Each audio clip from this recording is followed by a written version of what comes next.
Baik, Bismillahirrahmanirrahim. Assalamualaikum warahmatullahi wabarakatuh. Alhamdulillah, pada siang hari ini kita bisa berjumpa lagi dalam kegiatan proses pembelajaran mata pelajaran pendidikan agama Islam. Oke, langsung saja untuk memanfaatkan waktu, saya mulai pembelajaran hari ini. Saya akan share materi untuk pertemuan siang hari ini.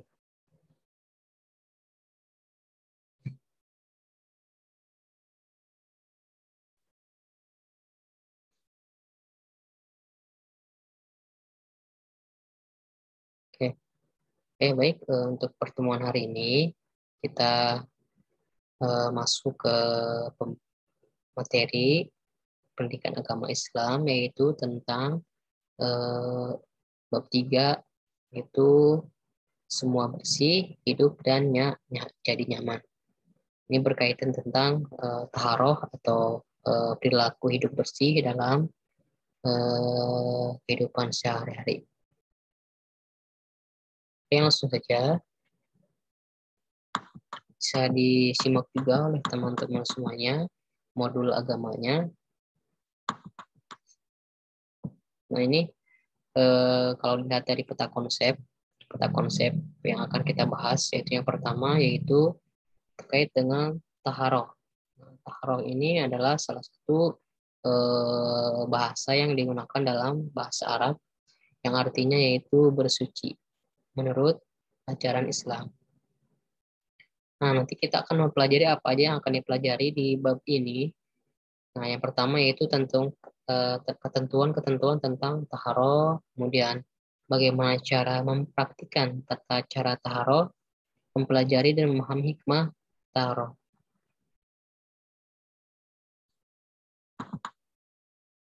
Dan yang terakhir itu bagaimana kita mengamalkan, bagaimana kita mengaplikasikan taharoh dalam kehidupan sehari-hari, bagaimana kita cara bersuci dalam kehidupan sehari-hari.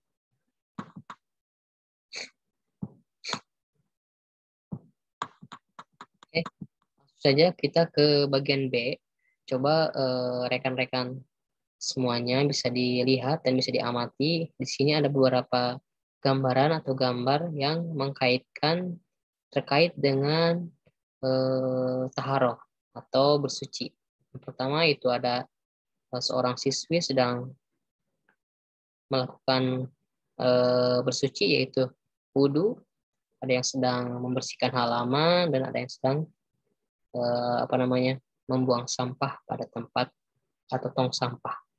Nah, ini ketiga, gambar ini adalah salah satu contoh yang mencerminkan perilaku atau tindakan-tindakan dalam bersuci atau melaksanakan kegiatan kebersihan. Dalam bersuci atau melakukan aktivitas kebersihan tidak hanya dilakukan di lingkungan halaman saja, tapi bersuci adalah salah satu yang harus kita lakukan dalam diri kita juga. Diri kita pribadi harus dibersih. Misalkan contohnya kayak seperti wudhu ketika kita mau melaksanakan ibadah, waktu kemudian kita mandi setiap hari, sehari 2 kali, dan itu untuk menjaga diri kita, entah itu dalam bersuci dan menghindari dari penyakit juga. Kemudian kita membersihkan halaman agar terlihat rapi dan bersih dan terhindar dari beberapa penyakit. Itu salah satu yang harus kita cermati dan harus kita aplikasikan, bagaimana kita menjaga kebersihan lingkungan kita agar kita menjadi orang-orang yang bersih dan orang-orang yang terhindar dari penyakit. Oke, selanjutnya. Nah, ini bagian C itu terkait dengan ingin tahu tentang taharoh. Nah, sebenarnya apa sih yang dinamakan dengan taharoh? Nah, taharoh adalah secara istilah adalah yang artinya itu adalah bersuci dari najis dan hadas. Berarti membersihkan atau bersuci dari najis dan hadas. Nah, najis adalah kotoran yang menjadi sebab terhalangnya seorang untuk beribadah kepada Allah Subhanahu wa taala. Jadi najis adalah kotoran yang akan menyebabkan terhalangnya seorang untuk beribadah. Sedangkan hadas adalah keadaan tidak suci pada diri seorang muslim yang menyebabkan dia tidak boleh sholat, tidak boleh tawaf, dan lain sebagainya yang berkaitan tentang keagamaan. Yaitu adalah bagaimana kita taharoh atau bagaimana kita bersuci agar terhindar dari najis dan hadas. Di sini ada beberapa golongan dari najis yang perlu semuanya ketahui. Yang pertama ada muhafafah, ada najis mutawasito, dan ada mughalladhah. Kalau yang muhafafah adalah yang ringan, mutawasito yang sedang, dan mughalladhah hadas yang sangat besar. Jadi bahas berikutnya. Nah, di sini bisa dilihat, taharoh adalah meliputi dua hal, yaitu taharoh dari najis dan taharoh dari hadas. Nah, taharoh dari najis maksudnya adalah membersihkan sesuatu dari najis. Ada 3 macam najis nih. Tadi yang sudah saya sebutkan, ada 3 najis yang perlu kita ketahui.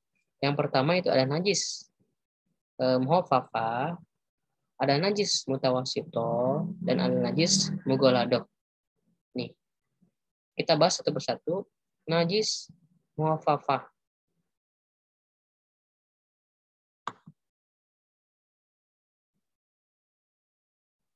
Najis di sini ada najis pertama, najis muhafafah. Apa najis muhafafah ini? Nah, ini adalah najis yang ringan. Najis muhafafah adalah najis yang ringan. Contohnya apa? Nah, seperti air seni bayi laki-laki yang belum berumur 2 tahun dan belum makan apapun kecuali air susu ibu. Nah, ini kalau yang najis muhafafah adalah najis yang ringan. Contohnya air kencing atau air seni bayi laki-laki yang belum berumur 2 tahun dan belum makan apa-apa selain air susu ibunya. Itu yang muhafafah. Sedangkan untuk najis mutawasito bisa dilihat ini kalau yang mutawasito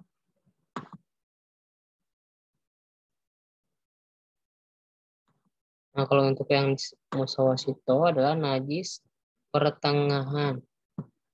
Contoh najis jenis ini adalah darah, nanah, air seni, dan tinja, bangkai binatang, dan sebagainya. Ini najis jenis ini ada 2 macam. Ada 2 macam, itu ada najis hukmiyah dan ada najis ainiyah. Najis hukmiyah diyakini adanya tetapi tidak nyata wujudnya, catnya, bau rasanya. Cara mencucikannya yaitu cukup dengan mengalirkan air pada benda yang terkena najis. Ini untuk najis mutawasito, itu najis pertengahan. Najis pertengahan biasanya ini contohnya seperti tadi, contohnya darah, nanah, air seni, tinja, bangkai binatang. Itu adalah salah satu contoh-contoh yang termasuk ke dalam najis mutawasito. Selanjutnya kita masuk ke najis yang ketiga. Nah, ini najis yang masuk ke daftar najis paling tinggi tingkatannya. Paling tinggi tingkatannya yaitu najis mughalladhah. Adalah najis yang sangat berat.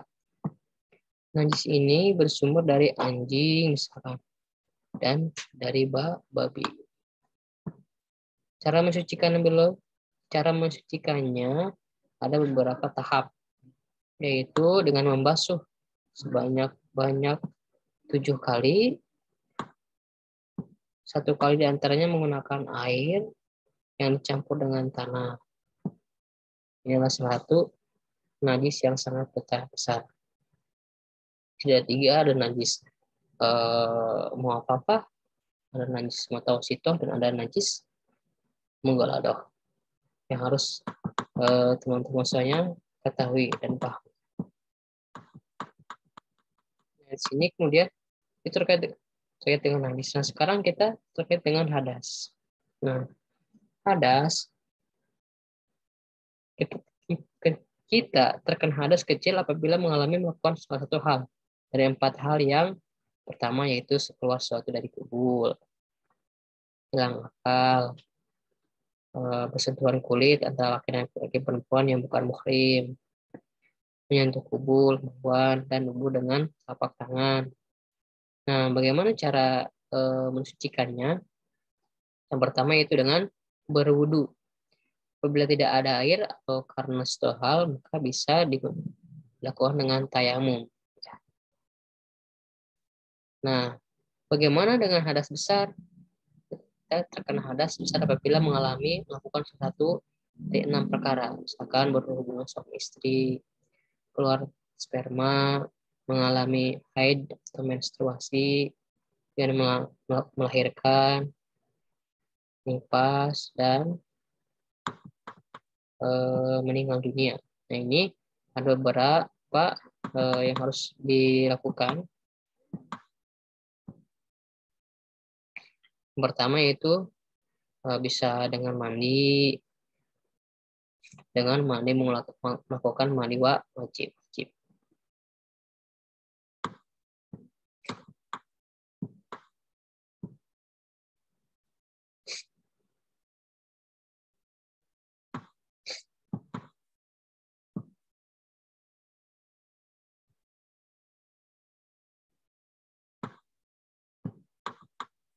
Nah, sekarang kita masuk ke bagaimana cara kita taroh atau cara kita untuk melakukan bersuci.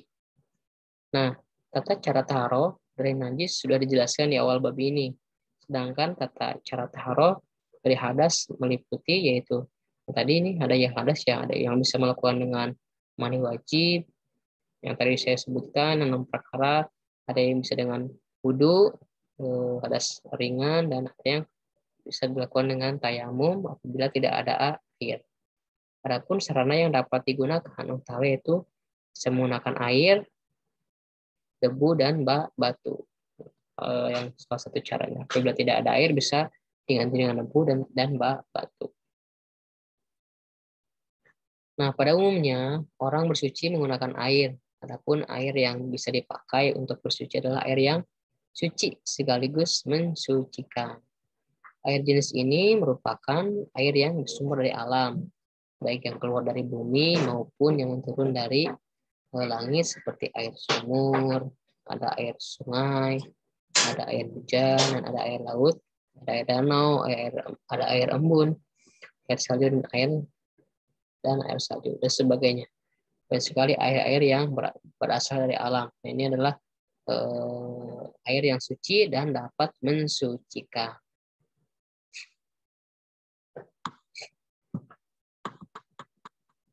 Di bawah ini ada jelaskan secara rinci tata cara taharoh dari hadas. Di sini yang pertama yaitu mandi wajib. Nah, ini mandi wajib. Yang pertama yaitu mandi wajib. Nah, mandi wajib adalah mandi untuk menghilangkan hadas besar. Sering disebut juga mandi junub. Adapun cara mandi wajib adalah sebagai berikut caranya nih. Ada beberapa caranya. Yang pertama yaitu yang A, niat dulu, niat mandi untuk menghilangkan hadas besar. Jika dilafalkan dalam bacaannya untuk bacaannya sendiri niatnya seperti ini. Kalau dalam bahasa Arabnya yaitu nawaitul busla fil hadasil akbari fardulillahi ta'ala. Saya niat mandi menghilangkan hadas besar karena Allah Ta'ala. Ini salah satu niat ketika mandi wajib. Yang pertama.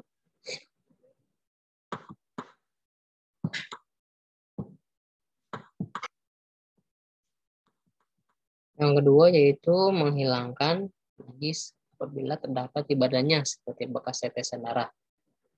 Yang C yaitu membasahi seluruh tubuh mulai dari ujung rambut sampai ujung kaki.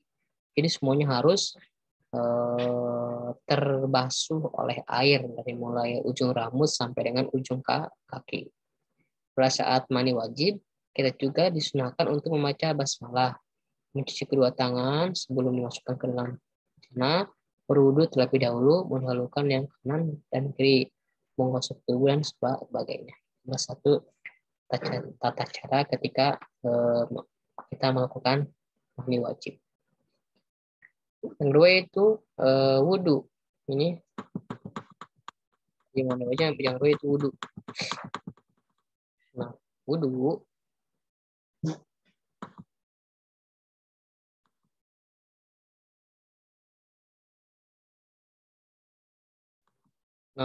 yang kedua adalah wudhu. Mungkin adalah istilah yang suka kita laksanakan ketika mau bersolat ibadah. Nah, wudhu adalah cara bersuci untuk menghilangkan hadas kecil.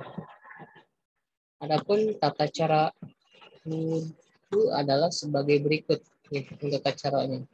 Yang pertama itu niat dalam hati. Jika dilafalkan, maka bacaannya sebagai berikut. Ini bacaan niat kita melaksanakan wudhu. Yaitu nawaitu wudu'a irafil hadasil al-asghari alhamdulillahi ta'ala. Artinya saya niat wudhu menghilangkan hadas kecil karena Allah Ta'ala. Nah ini kedua, dasarnya disunahkan cuci telapak tangan, berkumur-kumur, membasuh muka, membasuh tangan, mengusap kepala, disunahkan membasuh telinga, membasuh kaki, dan dilakukan tertib, dilakukan secara berurutan dan diakhiri dengan bacaan doa. Ini tata cara berwudu.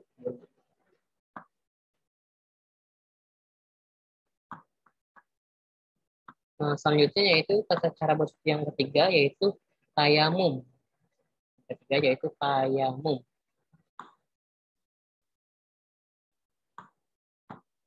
Nah, yang ketiga itu tayamum.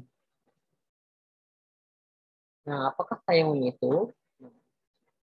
Tayamum adalah pengganti dari wudhu atau dari mandi wajib. Hal ini dilakukan sebagai rukhsah atau keringanan. Nih, rukhsah, ada kata keringanan. Rukhsah. Untuk orang yang tidak dapat memakai air karena beberapa halangan uzur. Nah, uzur misalkan lagi sakit, tidak boleh menyentuh air, boleh menggunakan tayamum. Atau misalkan di suatu tempat tidak ada air karena mungkin jauh atau jaraknya sangat jauh, bisa menggunakan taruh dengan tayamum. Inilah tiga cara taharah. Yang pertama itu tadi mandi wajib, wudhu dan tayamum. Nah, di sini ada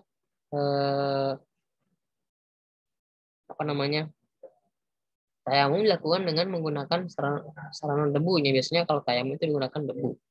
Yang suci debu yang digunakan sebagai pengganti air. Apabila kita berada di dalam pesawat atau kendaraan, debu yang digunakan adalah untuk tayamum. Cukup mengusap debu yang ada di dinding pesawat atau kendaraan. Cara ini boleh dilakukan jika ada beberapa syaratnya dulu nih. Tidak ada air dan telah berusaha mencarinya. Misalkan kita di suatu tempat, kita sudah mencari air, sumber air, maka jauh atau tidak ketemu, boleh kita melaksanakan tayamum. Dan berhalangan menggunakan air, misalnya karena sakit, karena ada uzur sakit, itu tidak boleh menyentuh air dulu, misalkan kata dokter, boleh kita melaksanakan tayamum. Nah, kemudian sudah mepet ke masuk waktu sholat. Tayamum boleh dilaksanakan. Adapun untuk niatnya sendiri, itu niat tayamum, itu nawaitu tayamum istahil sholati fardu lillahi ta'ala. Aku niat bertayamum untuk dapat mengerjakan salat karena Allah Ta'ala. Nah, caranya mengusap muka. Nah, ini bisa dilihat caranya. Mengusap muka, yang pertama niat dulu, jelas. Yang kedua, mengusap muka dengan tanah. Nah, debunya kita sebagian diusapkan ke bagian muka kita. Mengusap tangan kanan hingga siku dengan debu tangan, dan mengusap tangan kiri hingga siku-siku dengan debu. Kanan dulu baru ke kiri. Ini adalah salah satu proses tayamum. Pertama niat, membasuh muka dengan debu, membasuh tangan kanan sampai siku dengan debu, dan tangan kiri dengan debu. Dengan doa.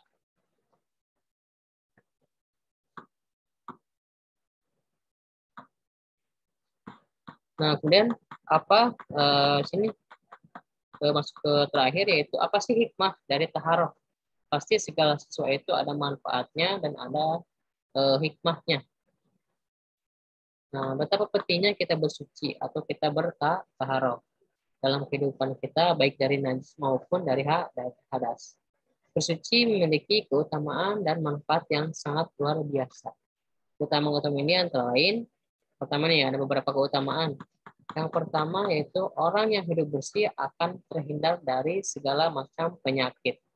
Karena kebanyakan sumber penyakit berasal dari kuman dan kotoran. Nah, hikmah yang kedua yaitu Rasulullah SAW bersabda bahwa orang yang selalu menjaga wudhu akan bersinar wajahnya kelak saat dibangkitkan dari kubur. Yang ketiga, dapat dijadikan sarana untuk lebih mendekatkan diri kepada Allah Subhanahu wa taala. Yang keempat yaitu Rasulullah SAW menegaskan bahwa kebersihan itu sebagian dari iman, dan ada ungkapan bijak pula yang mengatakan kebersihan pangkal kesehatan. Yang kelima itu kebersihan akan membuat kita menjalani hidup dengan lebih nyaman. Itu adalah salah satu hikmah atau manfaat yang kita dapatkan ketika kita mengaplikasikan hidup bersih atau taharah dalam kehidupan sehari-hari. Mungkin itu materi tentang taharah, teman-teman semuanya. Nah, di sini ada beberapa latihan-latihan soal di modul, bisa teman-teman lihat dan teman-teman kerjakan di sini. Nah, di halaman 42 ada soal pilihan ganda 42 dan 43 sampai dengan halaman 44 di modul. Boleh teman-teman kerjakan soal-soal latihannya, dan setelah dikerjakan nanti hasilnya dikirim lewat link yang sudah diberikan. Mungkin itu saja untuk pertemuan hari ini, pembelajaran pendidikan agama Islam terkait dengan taharah atau tata cara bersuci. Kurang lebih dari mohon maaf, ditutup. Assalamualaikum warahmatullahi wabarakatuh.